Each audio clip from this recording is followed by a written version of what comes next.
Good day, ladies and gentlemen, and welcome to Chesterton's Jest, where we shine an unflinching light on the joys, contradictions, and crises within today's Catholic Church and culture.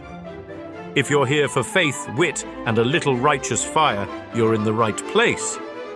But before we dive into today's topic, a quick note, and this one's important. We've just added some outstanding new items to our shop.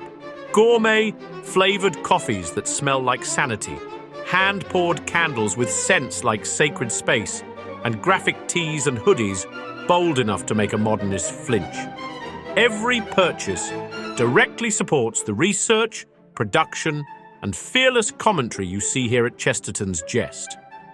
So if you believe in what we're doing, don't just watch. Stand with us, light a candle, sip the roast, wear the fight, and of course, smash that like button. Share this video with your fellow troublemakers and subscribe so you never miss an episode. Now then, shall we begin?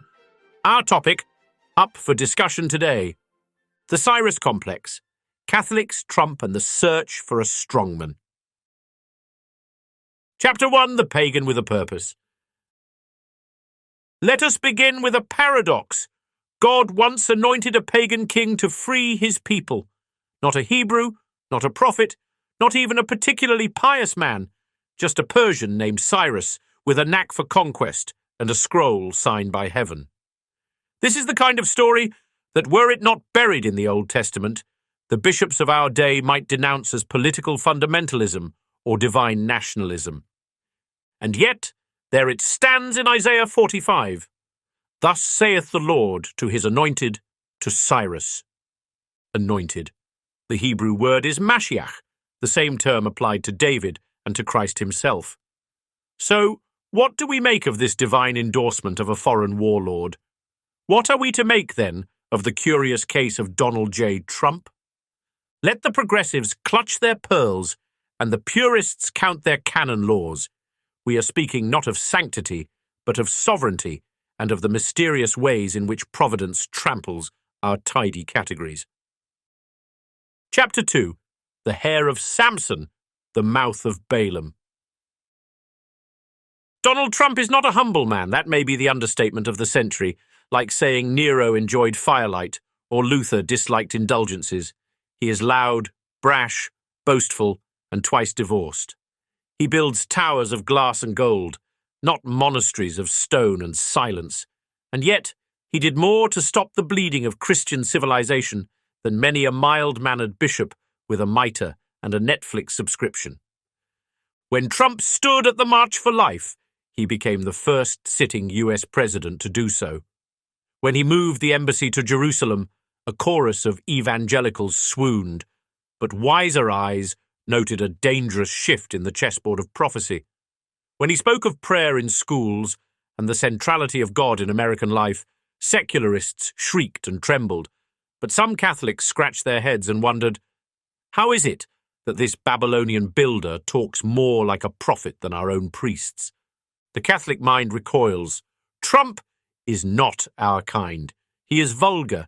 He is unlettered in the faith. He tweets like a child with a grudge and the vocabulary of a gangster. But so did many of the judges of Israel. So did Samson, who carried the gates of Gaza on his shoulders, consorted with harlots, and in the end brought the house down, quite literally, upon the enemies of God.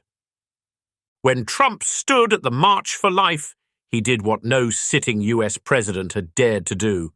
He showed up, not with a pre-written White House memo or a distant endorsement, but in person, with all the cameras rolling. And in so doing, he lent not only legitimacy, but power to the cause of the unborn in a way even many Catholic leaders had failed to match. It was not repentance, nor was it virtue, but it was defiance against a culture of death. And for that, it rang louder than the silence of many shepherds. Then came Jerusalem. When Trump moved the US embassy to the Holy City, evangelical America hailed it as a fulfillment of prophecy. The Zionist right rejoiced. They saw a divine blueprint unfolding, one step closer to the restoration of Israel, the rebuilding of the temple, and the return of Christ. To them, Trump had become a Cyrus, perhaps even an Elijah in disguise, paving the way for the end. But wiser eyes, particularly among Catholics with a deeper memory, saw something more ominous, a shift in the prophetic chessboard, not toward peace, but toward conflagration. For to raise Jerusalem to the level of political altar is to awaken every theological hornet's nest in the Islamic world. Iran took note. Hezbollah stirred. Russia, already entrenched in Syria and allied with Persia, began to reconfigure its stance as the global counterweight to American and Israeli ambitions. The move, though applauded in pulpits from Dallas to Des Moines, was less an act of biblical fulfillment and more a match flicked near a powder keg. In Chestertonian terms, when men cease to believe in the mystery of divine providence, they do not believe in nothing. They believe in timelines, charts, dispensations, and foreign policies dressed up as prophecy.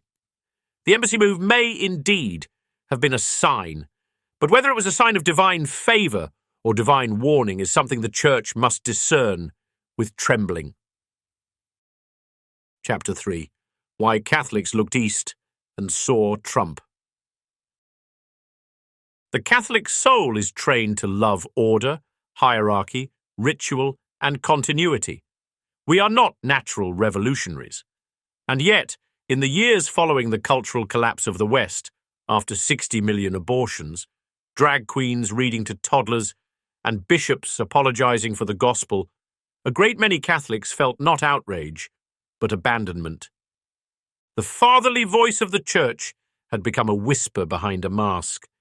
The shepherds had fled to synodal committees. The sheep were expected to die quietly, like extras in a passion play where the villains wore rainbow pins. And then came Trump, not a saint, not a scholar, not even a subtle man. But he said what could not be said. He broke the spell. He mocked the idols of political correctness. He stopped pretending that the emperor had clothes, or that men could become women, or that borders were somehow unchristian. The temptation, of course, is to confuse the hammer with the hand that wields it. Chapter 4. The Error of the Zealot and the Coward. Now, before the listener accuses me of MAGA idolatry, let us be clear. There are two great errors Catholics can make regarding Trump. The first is to canonize him. The second is to cast him as a devil. The first group sees Trump as a new Constantine, a misunderstood messiah sent to restore Christendom by executive order. This is foolishness. Trump is not a confessor of the faith. He is a weapon used in its defense. He is not a new St. Louis. He is a new Jehu, furious in his chariot, but ultimately disposable.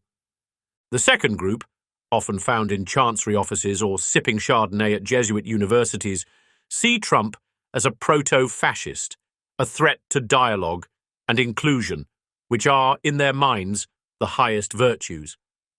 They would rather see the Church perish in polite obscurity than survive under the banner of a man who talks like a teamster. But what both groups miss is the Catholic thing, the understanding that history is not neat, that God can write straight with crooked pens, and that sometimes the worst men can serve the best causes, while the best men fail to serve at all. Chapter 5. The Pattern of Providence. Cyrus delivered the Jews from Babylon. Constantine legalized the church, but wasn't baptized until his deathbed. Charlemagne forcibly baptized whole tribes with a sword in one hand and a crucifix in the other. None of these were perfect saints. All were instruments. Trump's great gift to Catholic America was not that he built the kingdom. He didn't. It's that he stopped the wrecking ball long enough for a remnant to remember what the kingdom even looked like. He appointed judges who may overturn laws drenched in blood. He opposed the transgender agenda before it became mandatory. He stood, imperfectly but publicly, for things that mattered: family, nation, church, and common sense. In short, he was a secular man who held the sacred line, while sacred men often stood idly by. Chapter 6. A time for Cyrus, a time for Christ. Let us not pretend this is permanent. God uses the blunt instruments of history in their appointed time and then casts them aside. Cyrus did not lead the people into the temple. That task fell to priests and prophets. Trump may have cleared the rubble, but he cannot lay the foundation. That work belongs to saints. But to reject the help of a Cyrus, because he is not David, is to mistake the order of providence. We must be grateful without grovelling, discerning without despising. We must not sell our souls for a few executive orders, but neither must we pretend that a soul cannot be saved through a man who never claimed to be holy. Chapter 7. The conclusion, the temptation, and the test. Trump is not our hope, Christ is. But Christ has been known to use odd instruments in his plan: a donkey to speak, a prostitute to anoint, a denier to lead the church, and a pagan king to free his people. The Catholic temptation is not Trump. It is thinking we are too pure to need a Cyrus. The real test will be what we do after the wall is built, after the courts are corrected, after the idol of wokeism is toppled. Will we rebuild the altar, or return to Babylon with better taste? History is a divine comedy, and heaven has a strange sense of casting. Sometimes the loudest trumpet is not the one in the choir, but the one blowing down the gates of Jericho. Let us not mistake the trumpet for the voice of God, but let us be wise enough to march when it sounds. Thank you for watching. If you enjoyed today's video and share our passion for defending the true faith with a touch of humour, be sure to head over to chestertonsjest.com. Please support us by grabbing a bag of our gourmet flavoured coffee, or take one of our beautifully scented candles, and consider slipping into one of our fun and fervent graphic tees or hoodies, designed to make you think and look good while doing it. Whether you're looking to wear your faith proudly or share a laugh, we've got something for everyone.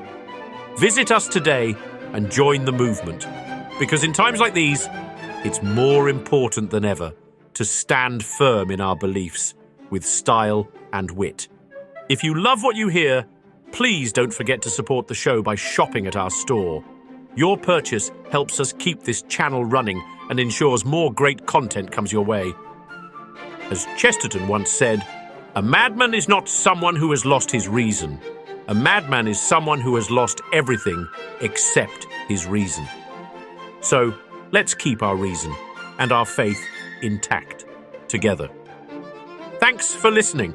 God bless you, and may the good Lord be praised.